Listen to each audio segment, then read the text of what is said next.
ওরা আমাকে মানে মেহমান, ওর কাছ থেকে কিস্তির টাকা চাইতেছিস কেন? গাইজ, আমরা এখন যে নাটকটার সম্পর্কে জানতে চলেছি সেই নাটকটার নাম হলো কিস্তির স্যার। কিস্তির স্যার নাটকটা যারা এখনো দেখেন নাই তারা অবশ্যই দেখবেন, কারণ আমি আপনাদেরকে রিকোয়েস্ট করব না, কারণ রিকোয়েস্ট করার মতো কিছুই নেই। নিলয় আলমগীর এবং জান্নাতুল সুমাইয়া হিমির নাটক যারা দেখেন তারা বুঝবেন নাটকটা আমি কি বলতে যেতেছি। কমেডি বলেন, ইমোশনাল বলেন, সব ধরনের একটা মোটিভেশন এই নাটকটার ভিতরে আপনারা শিওর পাবেন। আমি যতটুকু পাই আপনারাও অবশ্যই তাহলে পাবেন। নাটকটা শুরুতে দেখা যায় নিলয় আলমগীর কিস্তির একজন স্যার থাকেন, তার থেকে সবাই কিস্তির টাকা নেয় ঠিকই, কিন্তু কেউ ঠিক মতো কিস্তি তাকে দেয় না, সবাই ঘুরায়। মানুষটা একটু সরল সোজা থাকে তাই সবাই ঘুরায়।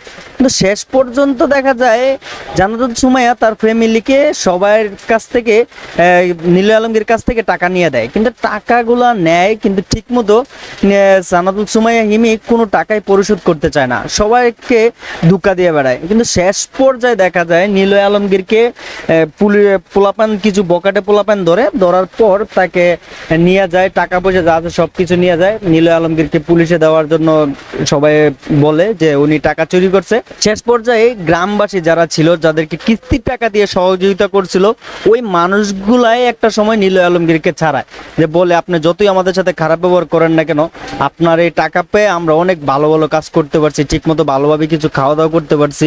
কিন্তু এইটাই নিয়ম, মানুষের কিস্তির টাকাগুলো নেওয়ার পর তারা ঠিক মতো কিস্তি পরিশোধ করতে পারে না। কিন্তু একটাবার আপনি চিন্তা করেন, ওনার কিস্তির টাকা দিয়ে কিন্তু আমরা অনেক কিছু করতে পারছি বা অনেক কিছু করি। তা এই কথাগুলাই নাটকটা আমাদের সুন্দরভাবে ওরা বুঝাই দিচ্ছে আর কি, যে আপনারা যারা কিস্তি আছে, এখন 90% মানুষের কিস্তির টাকা দিয়া ব্যবসা করতেছে, কেউ কাজ করতেছে, কেউ বাড়ি করতেছে, ওরকম ভাবেই চলে। তো ওই জিনিসটাই আর কি সুন্দরভাবে ওরা বুঝাইতে চাইছে। তো আশা করি আপনি কি বুঝাইতে চাইছে আপনারা বুঝবেন, আর নাটকটা যারা দেখেন নাই তারা দেখবেন। আর মঈন খান অনেক সুন্দরভাবে একটা বাস্তব ঘটনাকে উল্লেখ করছে কমিটির মাধ্যমে, সত্যি অসাধারণ ছিল নাটকটা। সবাই দেখবেন। আল্লাহ হাফেজ। আমগো কিস্তির স্যারে বলে ব্যাংকের থেকে কোন টাকা চুরি করছে।